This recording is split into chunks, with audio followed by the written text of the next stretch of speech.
again for helping me with my silver award. It means so much to me. You're welcome. My pleasure. Can you describe your occupation? Well, right now I'm a practicing architect. I practice solo. I have done a number of different things related to that through my career. I also have a business degree, and there was a while there where I was sort of doing corporate real estate. And then when I started having a family, I really couldn't take the long hours and the travel. So I just kind of hung my shingle out, as they say, and got one project and then another one, and just kind of went from there. What are the required credentials to be an architect? Okay, so if you don't go to graduate school, it's a 5-year undergraduate degree, which some people don't realize. So you get a degree that's called a B.Arch. It's not a Bachelor's of Arts in Architecture, or it's not a Bachelor of Science. It's a B.Arch, and it's a 5-year degree. Then from there you do a 3-year internship, and you have to document your hours to make sure you get the right balance, and then you take a 4-day long licensing exam, which most people don't pass the entire exam first time through, and then you're licensed. Did you have any mentors? There are not a whole lot of senior level women in architecture. I've had mentors, but nothing really formal. And men. There was one woman I worked for that I admired in an engineering firm, but it's been kind of hard. It's been really kind of finding my own way, and you can get help from all sorts of people, and they don't have to be your gender. What is it like working in a male-dominated field? Do you feel you're treated differently? Okay, so this is a hard one to answer quickly. I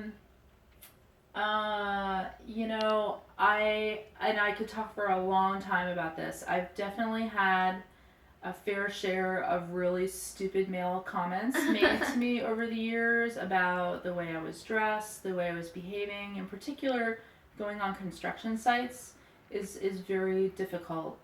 When you're a young woman in their 20s, it can be pretty mind-blowing. And then as you become more confident and more senior, you get sort of used to going on these job sites where there's 50 guys and you know that everyone is looking at your butt, and everyone is looking at you because they haven't had a female on that job site for the last month. And you just kind of learn to just sort of shrug it off almost. But it's definitely it's intimidating in the beginning. Where can someone interested in your field find additional information? The best, the organization that we're all members of is American Institute of Architects. So if there's any young woman out there who's thinking about architecture, design, it's a great field of study. Even if you don't stay in architecture, there's so many other ways you can take the degree.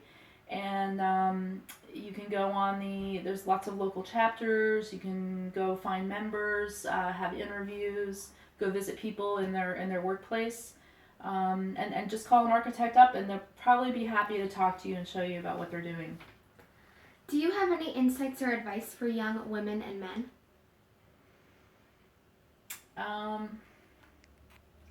I think for young women, just don't let anyone tell you that you can't do it. I've had supervisors tell me that I couldn't get through my licensing exam, that I couldn't balance work and family, that I couldn't do this or couldn't do that, or if I didn't know that piece of information, it'd sort of imply that I was not bright enough. And you cannot let people like that stop you or slow you down. You just have to, keep your nose down and keep working hard and just try to be the best at what you do. Thank you so much for sharing your wisdom. Okay.